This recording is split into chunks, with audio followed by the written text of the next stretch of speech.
being here, everybody. This was really nice for you guys to be here. And again, another round of applause for Deirdre. Right? Awesome. So I don't have a PowerPoint because I spent all my time editing video, so I don't have any time to do any PowerPoints. And I love Deirdre's PowerPoint. It was awesome, but I think I'm at a point now where I'm never going to do a PowerPoint again. I'm going old school. I'm going Johnny Carson style. Just do the cards. Now, Pitbull Advocacy is something that, it's the reason why I became a dog trainer. Because when I decided, okay, I'm going to make a documentary, which became the Pitbull hoax, and I'm going to go out and talk to the world about pit bulls, I really need to know that when I'm having a conversation with somebody, that I can take that out of the opinion and put it in the fact, right? Because what we're all talking about when it comes to advocacy for dogs is behavior. Human behavior and dog behavior. So that's why I became certified trainer, so that when I was out talking to people about dogs, I would have a little bit of credential to say, hey, you know, here's how behavior works. Now, we're all aware of behavior, obviously, but when you fully understand behavior, you can be any dog's savior. And that's just not a cute line that I say. You can't be their savior unless you know behavior, but it's true. There isn't a person on the planet, I don't care who they are, how much smarts they have, how many years with dogs, they will never win a debate with me about dogs or pit bulls if their side of the debate is, well, we need to ban these type of dogs, or these type of dogs are. They'll never win that, because ultimately what we're talking about is behavior, right? So behavior's in the environment, it's not in the dog. Remember that. That's huge. I know you guys are eating, not taking notes, but remember, behavior's in the environment, not the dog. So why is that relatable to, let's say, pit bull dogs?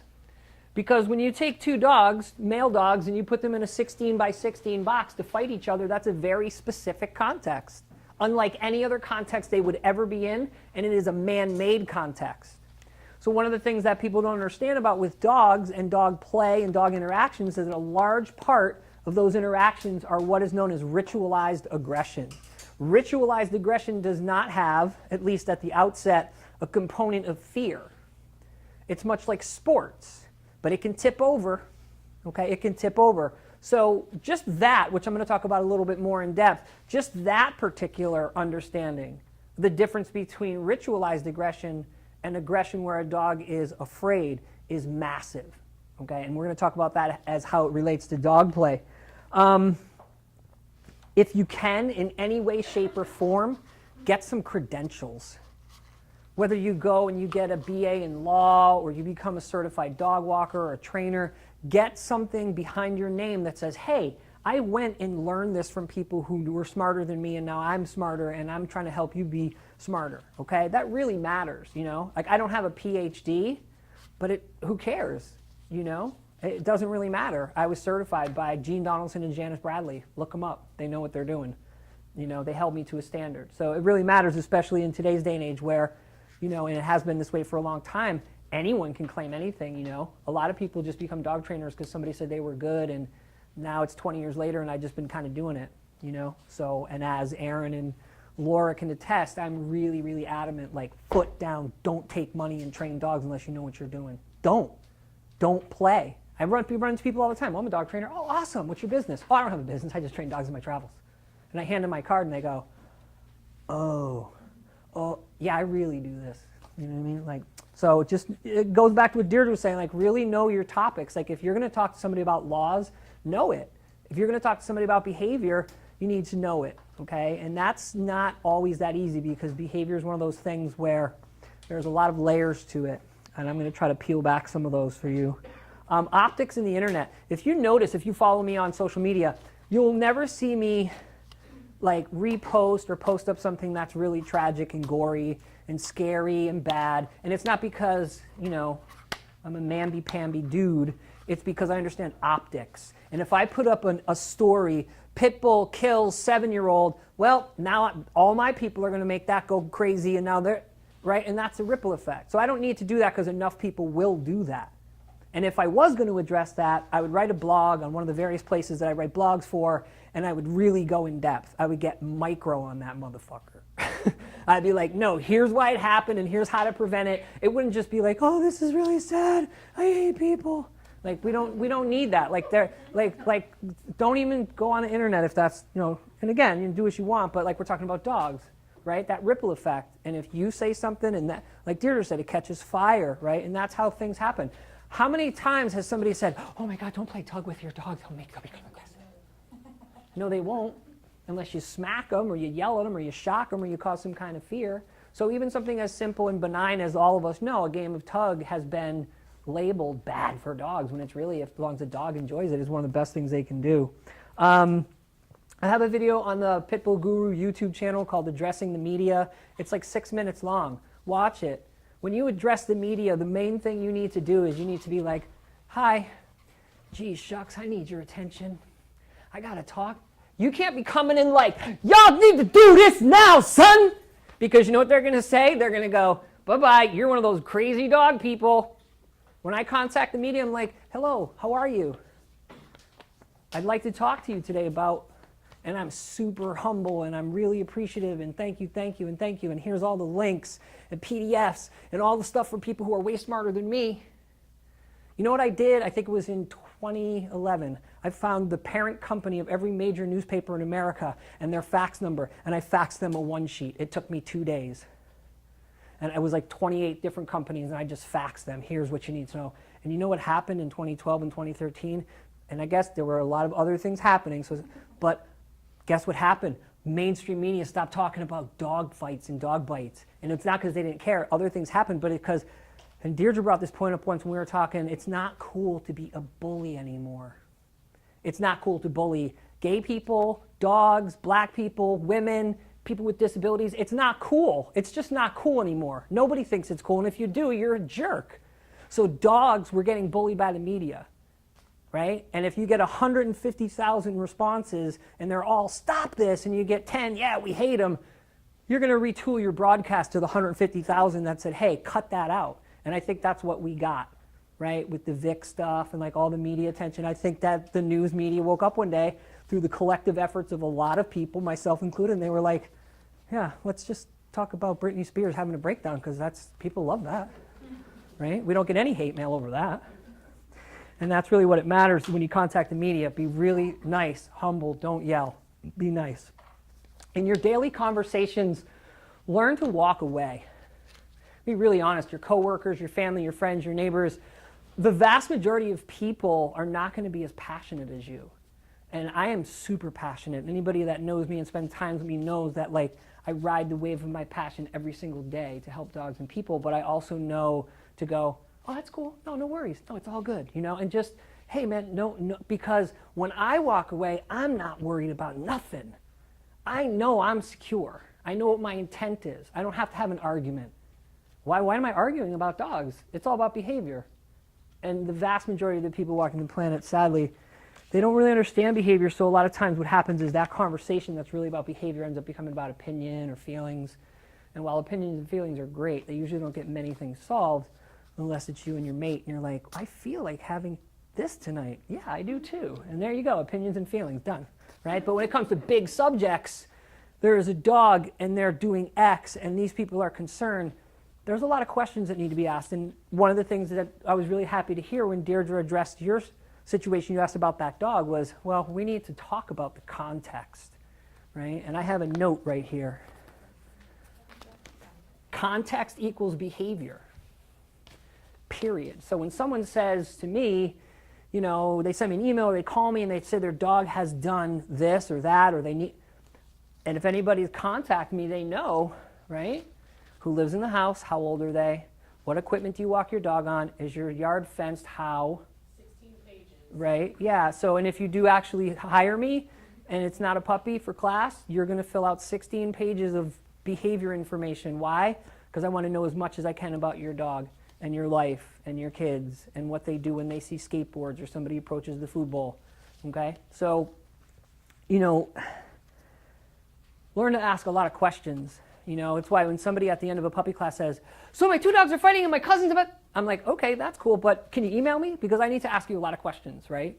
Right? So you always want to say, "Okay, cool," but ask the questions and then you get your answers. Now, quick show of hand, anybody in here, dog trainer, behavior, any? Okay, so Okay, great. So when you are talking to people about dogs and behavior, you should be asking tons and tons of questions, tons of questions. And if you have, you don't have the right questions, email me, and believe me, there's always questions to ask. It's very important.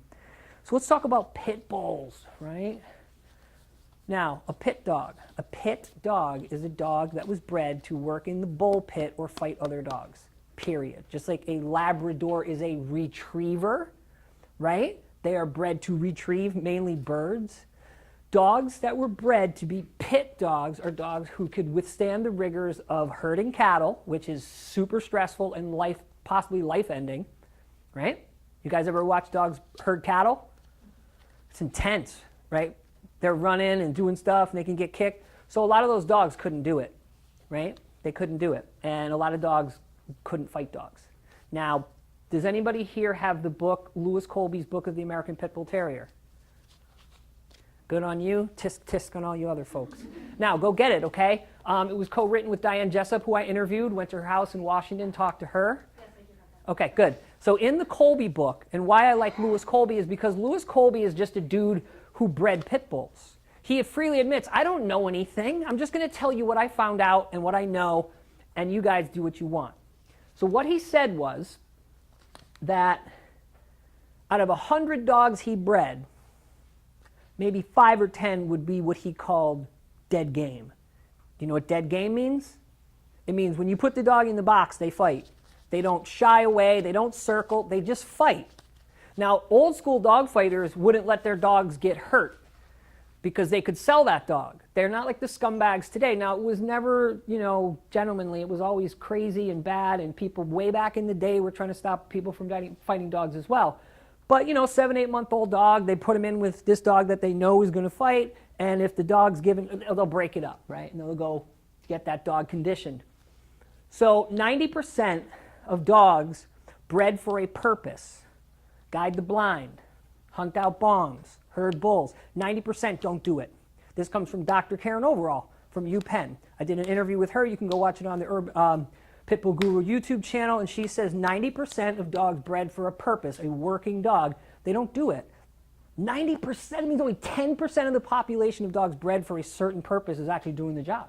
This is because of genetics are not, when people go, well, it's in the genetics, it just shows right away you know nothing about genetics. If somebody says, it's in their genetics, that's a red flag, and they're telling you, I don't know shit, and I'm just talking.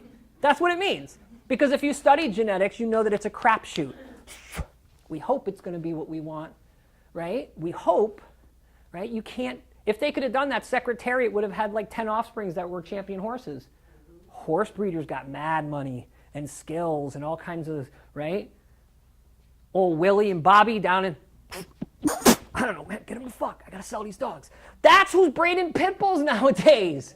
2 douchebags smoking weed and drinking beer. You think they know about genetics? So don't let anybody tell you about genetics. Number 2, environment. You're training a dog to do something, right? All environments are different. Contexts are different, and they shift quick. So now that's another reason why 90% of these dogs don't do the thing they're going to do. And then you have humans, right? There's a human variable. So we got one set of humans training this dog to, sniff bombs. We've got another over here to do it. Maybe these guys know what they're doing more. So you never want to look at it from genetics. You never want to look at it as type or breed because it's really irrelevant. What you want to look at is environment, and you want to look at history. So don't forget the terrier, right? A lot of people say pit bull. Terrier. There's terrier in there. That makes a big difference, right? When somebody shows me a dog who's like 100 pounds, 2 inches off the ground, and that's not a pit bull terrier. I don't know what that dog is, but it looks like a Frankenbull to me. That's what I would call it. Like, I don't know what it is. I really don't. So when someone says, well, this is a pit bull, the bottom line is a pit dog is a dog who could do pit work, period. And 90% of them can't do it. That's why they became the nanny dog. Because back in the day, they were like, all right, well, he's afraid of the bulls, man. He would try to have him fight Bruiser, and he shot, come on, give him to the ladies. And they would just give the dog away to their neighbor or to their wife or whatever, or they'd sell him to somebody who wanted a dog. But they knew they couldn't do the thing they bred them for. Nowadays, guys and gals, if gals are breeding dogs to fight, and the dog can't do it, you know what happens to those dogs. They either get let loose or they get killed, right? They might give them away, but typically those dogs don't have a good life.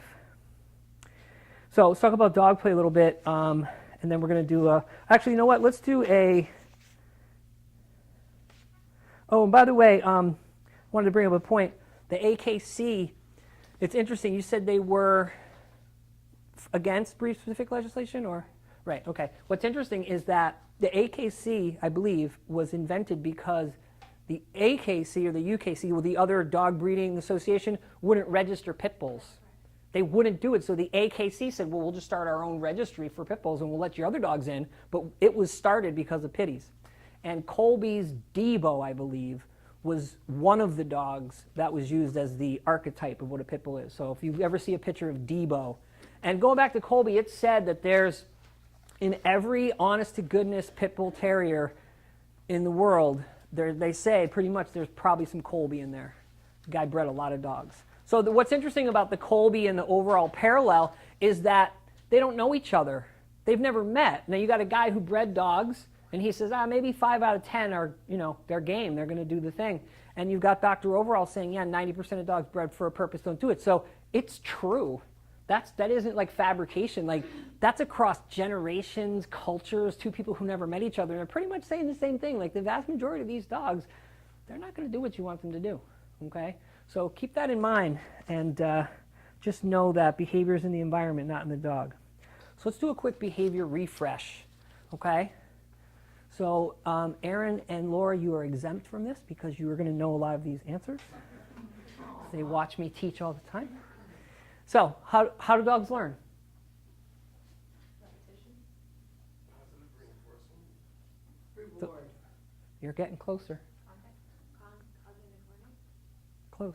It's even simpler.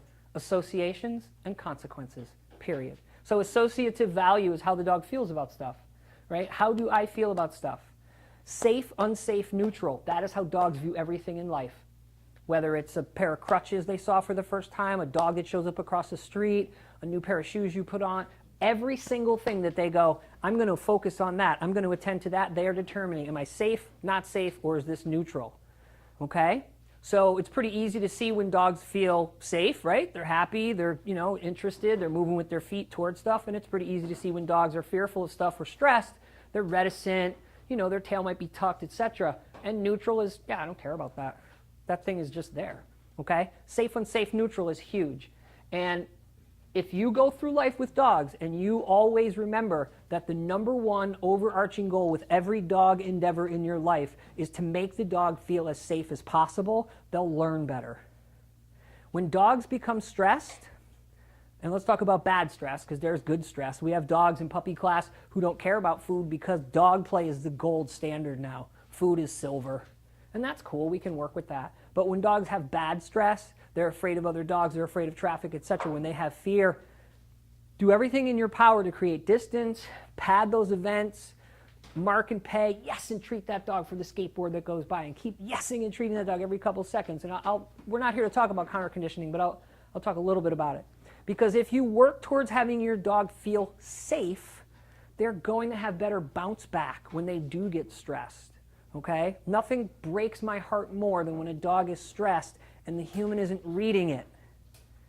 Okay? Bouncing off cognition, when dogs are socially mature at age 2, they have the cognition of 3-year-old kids for life. They're toddlers with teeth. They do not have the ability to formulate a moral imperative. They can't be jealous, stubborn, spiteful, or pee on your rug because they're mad at you. That's all nonsense. There's always an environmental, biological, and historical reason for behavior. Every time. Every time. You could bring me a dog and you could give me all the labels, stubborn, dominant, etc. You know what I'm going to do? I'm going to say, well, stubborn actually means stress. Dominant actually means, play skill deficit. You can't operationalize a label. When you call a dog something, what you're really saying is the dog's doing a behavior. So what's the behavior? So in legitimate applied behavior analysis, they don't talk about labels, they talk about behavior and the environment and the context, right? So when you're talking about behavior as it relates to associative learning, know that every single thing that your dog pays attention to, they have a feeling and a memory about. So the more you work towards having them feel good about everything, the better they'll be. They'll just bounce back quicker. All dogs can feel fear, right? If they couldn't, then they would run into the road, right? All right. Can I say something? Yeah. You taught me that like 8 or 9 years ago when Baxter was your client, and it changed my entire perspective on everything. And I calmed down because I always overcomplicated and really was worried about him being all of these things. And when I understood him as safe or neutral, it changed our entire dynamic and relationship, and everything got better. So thank you. You're welcome, and thank you for getting it. And not only that, it's just what's happening. You know what I mean? And it's simple: safe, unsafe, neutral. 7-year-old kids get that, right? And I don't say that to a room full of adults to talk down to you by any means. When I went to the Academy for Dog Trainers, Gene Donaldson said, "Yup. Now make it for the 7-year-old. To 7-year-old, it's still too complicated. You guys are using big words. 7-year-old, because if a 7-year-old can understand it, I'm sure everybody else can get it." Right? And that's sometimes the trouble with behavior in dogs is people have a tendency to want to make it complicated. Like one of my favorite phrases is, "I don't know." Say it all the time. "I don't know." Somebody asked me the other day, "Well, my sister's dog." I don't know. "How do I know about your sister's dog? Who's 5? "Okay, just growled at the kid." "I'm sorry to hear that. Get a gate." Email me, right? Email me. You know how many dog trainers? "Well, you know, go make me a coffee. Get out of here. Stop." Right? You know what I mean? Just stop with the BS. Okay, so let's talk about consequence learning. Consequences are what drive behavior. Okay? So consequences come in a lot of forms. Consequences come in the form of things like timeouts, right? So you give your dog a timeout. Timeouts are micro and macro. A micro timeout is I might just walk away if the dog jumps. A micro timeout might be I pull the treat away if the dog goes to get it. Right? And a macro timeout is, I'm going to time you out. I'm going to actually take you and put you behind a gate or somewhere and remove your freedom. Okay? Consequences come in the form of training cues, right? So instead of going, "Hey, cut it out," I say, "Leave it all the way." "Yes, thank you." Right? So if you can say, "Hey, cut it out," you can say, "Leave it." If you can go, you can go, "Here's a treat." Right? So when you think about consequences, think about all the things you are using to get your dog to do or not do something, because consequences are also known as flow charts, right? Or sequences. Dogs are masters at flow charts. Ever open up a crinkly bag in another room and your dog comes running? And you're like, "Oh, I'm sorry, kid, it's coffee beans." They don't know. They just know that the associative value of crinkled bags and the consequence of running to them has produced reinforcement, right? And that's what we're talking about. We're talking about reinforcement. That's what increases behavior, okay? And reinforcement isn't necessarily a reward. Reinforcement might also be in the category of, I'm going to remove myself in the case of negative reinforcement, right? Okay?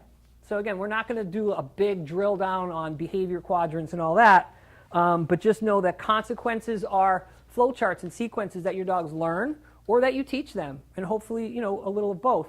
And associative learning, safe, unsafe, neutral, is how your dog feels about stuff. Everything. All right? So let's talk about dog play specifics.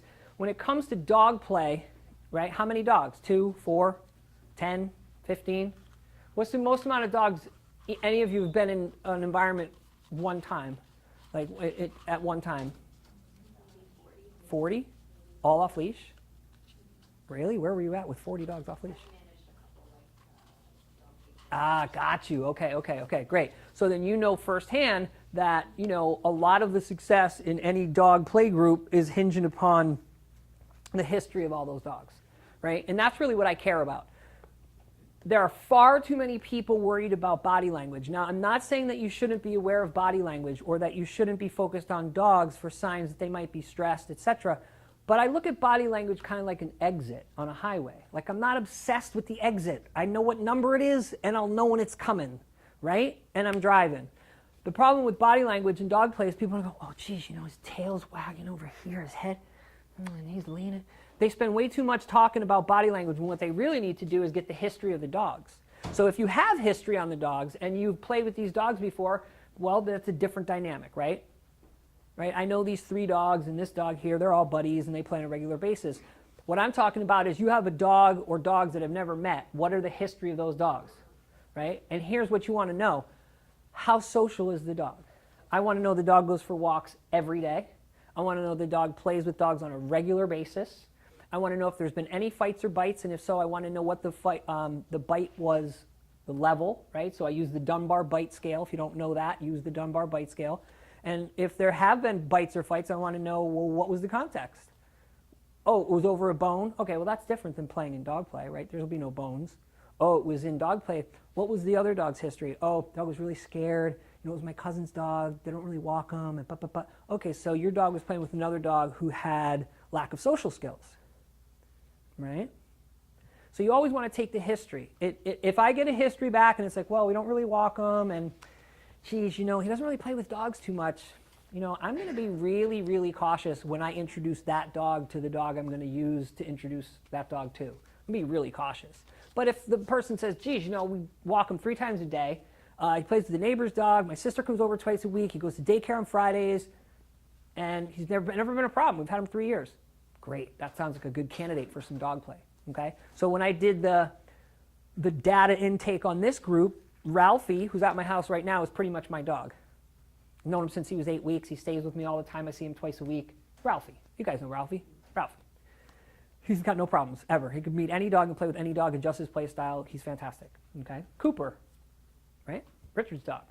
He's walked all the time. He goes to dog play groups. He has dog friends, treated well, very well socialized, no problems. Richard has not emailed me or texted me or called me and been, oh my God, it's so bad, ever, once. So we know Cooper's good, right? Then we have Jojo, who Laura helped raise through her rescue. Her mother-in-law has Jojo. I know Jojo's history, so Jojo's cool. Really, one of those dogs where she can meet and play with just about any dog, right? And then we have Sable, who Sable was in my puppy kindergarten class, who I've not seen in maybe 7 months. I simply just asked all the questions. All the feedback came back. And she played with Lila, who, if you guys have been following my Dog Life series, Lila's a 7-year-old Rottweiler, and you know she played with her fine. There was no issues. So that was a good recent play with a dog that I know. So again, I don't anticipate any problems in the play group. But what I do know is that myself, Aaron, and Laura, and they have both learned from me, you don't stand idle in play. You stay actively engaged. And you have to read body language quick.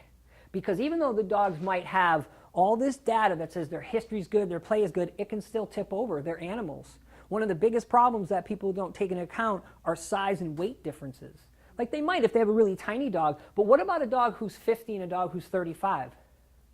15 pounds can be a heck of a lot of a weight differential if that 50-pound dog is throwing body checks, or if that 50-pound dog is standing over the dog, and even though play is great and the bodies are loose and they're making out, but what if that 50-pound dog steps on that dog's stomach and that dog goes, right? And you're over here, oh yeah, Game of Thrones. Dogs can land 25 bites in 4 seconds. 25 bites in 4 seconds. Yeah, and if you're talking about playing with like some substantial dogs, some dogs who've got some Mike Tyson in them, they grab onto the other dog. It's a bad day for everybody. So, Laura and Aaron and I, when we do puppy play groups, when we do dog greetings and their dogs are off leash, we're right here. See any of the videos, if you see me standing over there, it's probably Bosley and Miley and Ralphie, who I see Tuesdays and Thursdays. I could literally go return emails and have my doggy sense on. If I think they need a break, I just go, whoop, whoop, whoop, whoop, whoop, and they all come running. They go, yeah, what do you need, Dre? I go, you're okay. Just take a break. Go ahead. Go back and play. But with dogs that I don't have that with, I'm right there. I'm on it. I'm watching it, right? And I'll come in, and I'll put my hand underneath both dogs' chests and just hold them out. And once they go, I let them go back in. Okay, we're going to talk a little bit more about that with shaping and stuff, but I'm actively involved. My joke is I'm like an NBA ref. I'm up and down the court. Right? And every now and then, you know, you get dogs who just play really well and they kind of lay in a fur pile and you don't really have to do much. But when you have 3, 4, 5 dogs running around, you need to be actively engaged. Okay? One of the things that I really caution people against is not having enough people in a dog play group. So for every 3 dogs, I think you need 2 people. The caveat is unless you know those 3 dogs, you've got years of history, and they're fluid, right? So when you go, leave it, whoop, whoop, whoop, they come out. But if you're working with, 4 or 5 dogs, you need somebody with you. And you need to assign roles, like, okay, you get those 2, right? Now, the 3 of us, it's literally like we just go, like Laura and I don't talk in class, we might, but like, I just go, and she knows, oh, okay, yeah, he needs me to get these 2. right? Or Aaron will just be like already counter conditioning a dog. So it really pays when you work with people, to have a plan and do some intake, find out before it happens, and then while it's happening, you got that in-play history, okay? And then, just work to reduce stress. Just work to reduce stress. That's the main takeaway. When you do dog greetings with dogs that don't know each other, like we're going to do today, Ralphie's never met Jojo, has he? Right, okay. So aside from Jojo and Ralphie, and Jojo hasn't met Cooper and Sable, you want to do leash greetings and warm-up walks. One of the worst things you can do is have your dog not do a warm-up walk with a brand new dog. I will do 6 warm-up walks. I'm not in a hurry to get dogs off leash unless I'm like, okay. Like Aaron and I just did a session with Ralphie and this dog Sam Adams, who I still haven't figured out if he's named after the beer or the politician. But it was pretty much like an initial, like, hey, who are you? Oh, you're good? Okay, let's go for a walk. By the time we got to the church grass, it was like, dude, no way you like that band, oh my God! I mean, it was just like, so we knew we're just going back into play. And then Ralphie jumped the fence and they played. Ralphie jumps those fences very easy. So in that case, it was fine. Now, when you do a leash greeting, who knows 6 and 12, 9 and 3? Does anybody know that? What's that? Close, very close. So Aaron and Laura know 6 and 12, 9 and 3. It means when you're doing a leash greeting with someone, right? If I'm at 6, you're at 12. If I move to 9 or 3, you move accordingly. I might even be at 7 and you're at 1, right? But we're moving around that clock. The worst way you can meet dogs is, hey, what's up? He's friendly. Right? Because you got direct eye contact with the threat signal. You got weapons. And you're like, oh, hey, how are you? I live down the... Right? And then when you walk away, you both think, oh, that dog was so bad. But really, both the humans messed up. It had nothing to do with the dogs. Dogs do not have their range of motion or their flight response when they're on leash. They are intrinsically a little stressed. Just like driving. You might be great for a minute, and then all of a sudden you're like, oh, I got to get out of this car. Right? So when you're doing a dog greeting, be on the same page as the other person. If you watch the leash greetings video I have at the Urban Dogs YouTube channel, you can see it in motion. You'll see it today. So the other one is round and round, right? So it's a little bit different than 6 and 12, 9 and 3. And again, it might be 12:01. Like it's not an exact thing. It just gives you a guide to keep moving. When dogs meet off leash, right, they do the little smell circle, and then they either play bow or they run or whatever they do. But on leash, you got to simulate that for them, right? Imagine if I brought you to a nightclub and I put you in a jacket like this. I was like, come on, we're going to go meet people. You might be super friendly, but now they're in your grill, and you're like, dude, back up, right? So you got to respect that. It goes back to what Deirdre was saying about people who come up and just want to reach at dogs. I'm like, whoop, whoop. Nobody ever reaches for a dog in my hand because I'm like, nope, got you. I already got you. Leave it, touch, boom. I'm not going to let you reach. Oh, I want to pet your dog. Cool. You got to ask for a sit, stay. Yeah, you can pet him. Just wait. I have no problem telling people, just wait, and I work the dog. Right? So when you do dog greetings, make sure that you don't greet unknown dogs that you know nothing about. That's the quickest way for the dog you have to develop a fear of dogs or fear of leash greetings. So when I'm walking a dog and someone goes, oh, wow, I was real cute, can we say hi? I'm like, no, we're good, we're training, thanks. And that's the key. We're training, thanks. You tell someone you're training, they'll leave you alone. Right? If you say, no, that's okay, they might think, whatever they think. But I don't recommend people greet unknown dogs. It can go bad quick, If you know the dog, you know the people, then you've got enough data, then maybe, okay? But don't meet unknown dogs. So round and round is when you're just going around, right?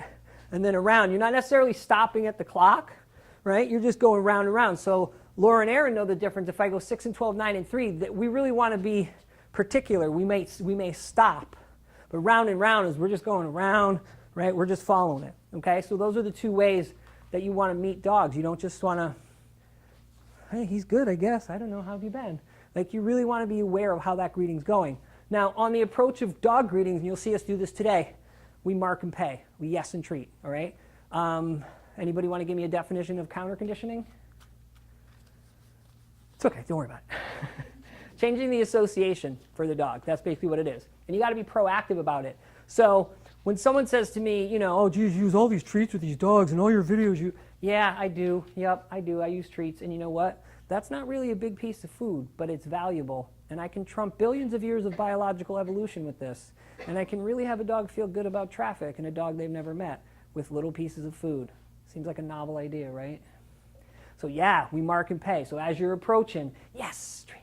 Right? Now if the dog's like, I don't want food, I have to focus, that's cool, you don't have to. But on that approach, even if you get 4 or 5 mark and pays in there, because what you're marking for is you're marking for orienting to that dog. And you pay them. Whoa, I just got a treat for seeing that dog. Yep, you did. We're not just going to rely on the fact that you like dogs. Right? We're not going to rely on that fact. I'm not. I'm going to put money in the bank. I'm going to put money in the bank. It's a new dog, or maybe a novel dog. Maybe you haven't seen the dog in 6 months, right? And you're seeing the dog again. So I'm a big fan of counter conditioning, as you know. That's the proactive approach of changing the dog's association or making it better or reducing stress, okay? And when you do that mark and pay upon approach, you're just putting money in the bank, right? If you get there and the dog's like no longer interested in food and they want to smell the dog, that's fine. You don't have to keep shoving food in their face. But if you get a number of those upon approach, and then let's say the other dog is allowing that dog to get a butt smell. 2 seconds, 1001, 1002, okay, yes. And I pay the dog for disengaging, I pay that dog for getting their butt smelled, right? You're paying. When you watch any video I do with dogs and greetings, they're getting paid. So as you go on the walk, that warm-up walk, and the dog goes, oh, you're still here? Yes, and treat that dog for looking at that dog. Yes, and treat that dog who got looked at. Mark and pay, mark and pay, mark and pay, mark and pay. The whole way, just keep doing it, right? Because you're going to just put more money in the trust account. More money in the trust account, okay? And a lot of people forego that. Again, where I don't do it is I don't do it for dogs who are totally fine. They're best friends. They see each other all the time. And I know they're going to be fine. And we're going to go do a quick pee-pee. And we're going to go backyard and play. I don't have to mark and pay that dog because they're buddies, right? Refereeing and shaping dog play. It's really important to do this. And I talked about a little bit earlier how I stay close to dogs. The reason why is because when you're talking about dog play, you're talking about micro consequences and micro associations happening really fast. So my first recommendation is, and this is for any training endeavor, film. Film yourself training. You don't have to put it out, okay? Don't worry about your hair and your weight and all the things people worry about. Film it and watch it. And when you watch it constructively. You're going to watch it once for the dog body language, for your handling skills, the other dog body language, the other person's handling skills, what went on in the environment, how long did we let them smell. All that stuff is important. And you might think, wow, this guy's like, look, man, if you know anything about me, and there's some people in this room who know me really well, you know that I take what I do really serious. And the only way you really understand what's going on with dogs in your training is to watch yourself on film. I saw Bob Bailey speak a couple years back, like 2012, and he asked a room full of 200 plus dog trainers, do you film yourselves training? And I raised my hand because I did at the time, not as much as I do now. And I looked back, and there was only like 3 or 4 other people out of 200 people who raised their hand. And I made it a mark right there. Because he said, well, you know, if you're not filming your training, you're kind of a fraud. Because you're going to forget. You're not going to remember. There's a lot going on. How much goes on when we train, right? A lot. A lot happens. You're not going to catch it all. Okay? And I know it's going to sound super cocky, but I'm LeBron out here. Like, I'm not worried about anybody with dogs. You just tell me what the target behavior is in the environment we need to get it in, and I'm going to come up with a training plan, and it's going to be safe. And if it takes 2 weeks to get it, well, it takes 2 weeks. The dog's going to feel good about it. We don't have to get it done tomorrow, do we? And if we do, it better be something real easy, right? And I watch film every day. And I don't watch film going, oh, my God, I look so great. I'm trained. I'm like, oh, geez, you know, I overshadowed on the treat there. I could have had 10 more feet. You know, next time I talk to Laura, I'm going to have her, you know, be mindful of this move that I keep seeing her, right? Like when we talk, like it's not about right or wrong. It's about efficiency. We're like the Golden State Warriors. We just want to win championships. We don't care about anything. We just want to make sure the dogs are awesome and we're doing good and we're training our clients to do better. And that's really what it's about. So watch yourself on film when you train and film dog play sessions because there is a lot that goes on. Slow it down, right? How many times did that dog run up and buff that dog before that dog who got buffed went, cut it out? How many? 6, 4, 3? Are they going to play again? And if they are, now you know this dog has a tendency to run up and body check, and this dog can handle it for X. Recently, we had a dog in class. He was doing great for the first 45 minutes, but the last 15 minutes of class, he's like, get the fuck away from me, get the fucking away from me alone. And we were like, oh, okay, buddy, it's okay, it's okay. And we moved him over here, and we put a little pen around him, and we let him chill, because he was tired of getting bumped into for 45 minutes. So we read that. It wasn't like he's a bad dog. He has an attitude. It's no, this dog is smaller, this dog's bigger, and they've been playing for 45 minutes, and now the little dog's getting knocked around a little too much, and he's telling the dog, hey, leave me alone, right? So we don't moralize anything when it comes to dog behavior. We look at the environment, we look at what's going on, and if there's any stressors, we just reduce them or eradicate them. And again, that comes down to just staying engaged. One of the things that I find a lot of people do in dog play, either they let it go and let it go until it comes to the cut it out moment, which is totally not the way to go, or they're too much. Cut it out, cut it out, cut it out, cut it out, dog name, dog name, dog name. So every now and then we'll get somebody like that in puppy class where they're like, dog name, dog name, dog name. And I turn and I go, what do you want him to do? Oh, he's playing too rough. I go, okay, well, do you want me to remove him from play? And then usually the dog's totally fine. Because if it was a problem, one of us would have went like, yeah, come here, little buddy. Yeah, you're a little crazy today. And we're going to get the dogs and we're going to immediately read it and go, no, we need to restructure the room. When you change the environment, you change the behavior. Okay? All the time, every time. Me reaching for my treat too soon is part of the behavior. Me having the leash out too long or too short, it's all part of the environment rather, not the behavior. It's all part of the environment, and that's what you want to focus on, your behavior in the environment, not the dog so much, okay? I'm going to do one last little spiel on some stuff, and then we're going to do a quick Q&A. When I do new dogs, what I do is I shape really quick. And I get disengagements right away. So you'll see this today because we have a new group of dogs. Literally in the first minute of play, we're going to get disengagements, right? So whoop, whoop, whoop, whoop, whoop. I use prompting, verbal prompts. You can whistle. When the dogs come out of play, yes, go back and play, right? If they don't come out of play, whether I prompt them or cue, leave it all the way. If they don't come out, in 2 to 4 seconds, I'm counting 1001, 1002.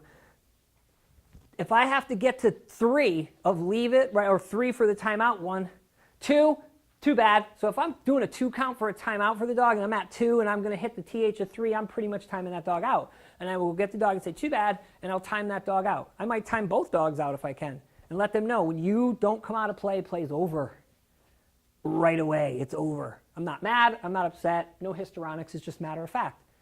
Let them out within 5-10 seconds. Leave it all the way, boop, boop, boop, boop. They come out, treat, treat, treat, all right, go back and play. So the sequence is, you come out of play, you get paid, and you get to go back. If you don't, we time you out. And if you do that, guess what your dogs learn? They learn that when you go, leave it, touch, bup, bup, bup, whatever your cue or your prompt is to get them out, that they come out and they get paid. And if anybody's thinking, my dog would never come out of play, he wouldn't care about food, don't feed him before he goes to play, or feed him very little. And bring super powerful treats, like meat, like steak. And right before he goes into play, say, here's your pay scale, buddy. See ya. Yeah, and he's going to go, oh, shit, you brought the filet? All right, yeah, food is money, right? Food is money. So, and when you do that, when you shape your dog's play, when you referee, when you go in, so let's talk about some tactile separation. So as you probably know, I don't think dogs should be walked by collars, and if they wear a collar, that's fine, but I would prefer to grab a dog by a harness out of play than a collar because I don't want anything to compromise their neck. So I might grab the dog by a harness, right, and hold the other dog back under their chest, right? Now, why do you think I go underneath the dog's chin on their chest to separate them? Yeah, I don't want to get bit. I think it was what year was it? I think it was 2015 was the last time I was like, I'm not getting fucking bit by puppies anymore. Any fucking more. I'm watching video. I'm fixing this. And you know what? That was a claw. Like I might get a nail, right? But I really don't get bit anymore by puppies because I had to figure out how can I avoid their little mouths. So what I came up with was if I come in underneath, they can't get my hands. And I just really became like psycho on my handling skills. And I'm like, I'm not getting bit. I'm going to be the greatest puppy handler ever.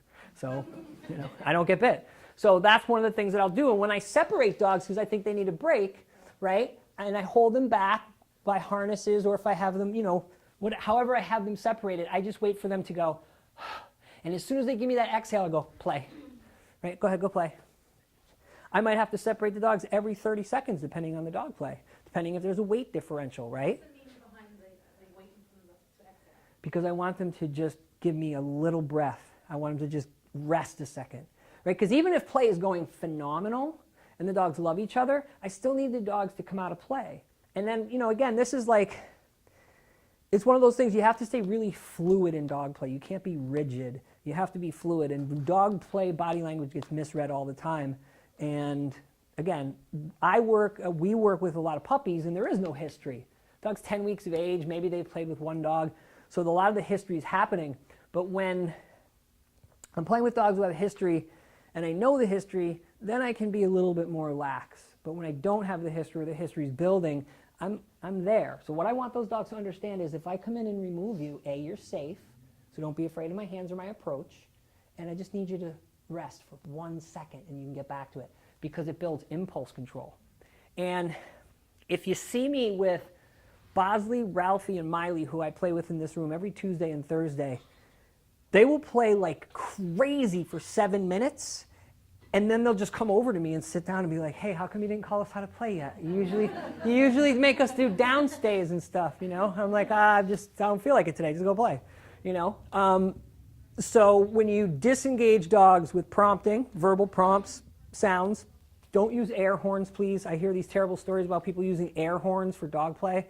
That can really frighten a dog, right? That's a very scary stimulus, right? So some dogs might be like, oh yeah, yay, air horn, if you pair it with a treat. But when people use air horns and spray bottles and startle, they're just startling the dog, and that can backfire. But when you teach impulse control and you teach them how to self-regulate their play, it's just better. I mean, I have had dogs and no dogs that I can just let play until they tire themselves out. But a lot of dogs do really well when you add in some training, right? So if I get leave it, touch, if I get 5 of those in a 20-minute play session, that's 5 times that I got the dog to leave play and come touch my hand. And they got paid for it, and they got to go back to play, right? If I get 6 of these, wait, okay, I have 6 more in the bank if I can come over and grab them. What if I need to grab those dogs because it's a really bad situation? I see a lot of people when they approach their dogs and play, the dog runs. You know why? The only time they approach the dog is they're timing them out or to take them out of play. My approach, Aaron, Laura, our approach in play is, oh shit, you're here? Hi, give me a treat. And if they're shy, it's because they have issues that they're dealing with. They're shy puppies or they're dogs who have some handling issues. But I became aware really early on, like when you approach a dog in play, they're going to have a feeling about it. And I want the dog to feel good about my approach, good about my grab. I'll do hind quarter pullouts, right? A consent check. So we think, this dog here is a little stressed. I'll pull the dog out by their hind quarters, right? And if that dog comes back and he's like, yeah, hold him, let me get him. I'm like, I ain't that stressed, go get him, right? But a lot of times when you do the consent check, the other dog goes, right? There's a little stress shake because they need a break. So all of this is derived from watching film, being self-critical, but I love the fact you use the word gentle, right? Be gentle with yourselves, right? You don't have to be a harsh critic, but look at it objectively. How does the dog do? How did you do? What type of environment you're in? This is a 1,000-square-foot room. It's not that hard to do a dog play, session in here. But if you're in a big backyard, right, and you're far away from your dog, or you've got, tons and tons of space, that's going to make it more challenging. Okay? So warm-up walks with dogs you don't know or novel dogs, and don't be in a hurry to get off leash. And if you do go off leash, be there and shape, right, and add some training in. Rely on your dog's history of training cues. Like with Ralphie, Jojo, Cooper, and I'm sure Sable, they all have a big repertoire of leave it, touch, down, stay. So, a lot of times if I got 3 dogs and I'm working with them and it's just me, or even like in a puppy class, you see me do a lot of multi-dog down stays where I'm paying the dogs to stay and then let them go back to play. All that stuff plays in, and they're just using their brain. They're using their brain. They're thinking, and they get more tired. All right. Q&A? Questions? Body checks. Potty, like bathroom? No, body checks. Oh, body checking. Oh, okay. When you do have a dog who likes to play that way, Okay. and they just constantly do that body check, you just allow it, or Well, how does the other dog feel about it? hates it? Then I wouldn't do it. I wouldn't let the dog. Play, can he do? Is there anything else they Well, have to well, make- remember that socializing doesn't just mean off-leash dog play. Socializing could mean walks, Right. right? Now, I don't know anything about this particular body checker, but if all the other components of that dog's play style, right, if they're really good. So let's say he does body check, but he doesn't do it all the time. I would go back and watch the film and go, when is he most likely to run up and body check a dog, right? And does he body check every dog? What if we got a dog who was twice his size? What if we got a dog who also liked body checking, but was really social? I've worked with dogs who, they're really gregarious in their play until they get into playgroup with another dog who's really gregarious. Then they kind of read it and they tone it, right? So whenever you talk about dogs in play, it's about both dogs or three. It's all the dogs. It's not just one. And I get that call all the time. We have 3 dogs. This is the problem. No, you have 3 dogs and they all have something that you need to be aware of. This dog might have a concern, but you have to focus on the other. So I would just find out what that dog's pathology is in regards to play. And the only way to really do that is to film it. Okay. Yeah, because you may be able to get that dog in play groups or one-on-one play with dogs, and he'll try 1 or 2 body checks and it won't work, or they'll move out of the way. I've seen dogs who are really mouthy, and the other dog, Floyd Mayweather him. Right? They just bob and weave, and then the dog goes, oh shit, it's not reinforcing to bite this dog because he keeps getting away. Right? Yeah, good question. Any other questions? Yeah. So leave it all the way. All the way is a prompt that I came up with. Because if you say, leave it, and the dog's across the room and they go, yeah, I'm leaving it. Right? All the way. Yeah, leave it all the way over here. Right? Or, not a recall. Or I might use a touch. It's just, all the way is just my own little colloquialism. Yeah. You could get the same effect by going, leave it, keep making prompts till the dog disengages.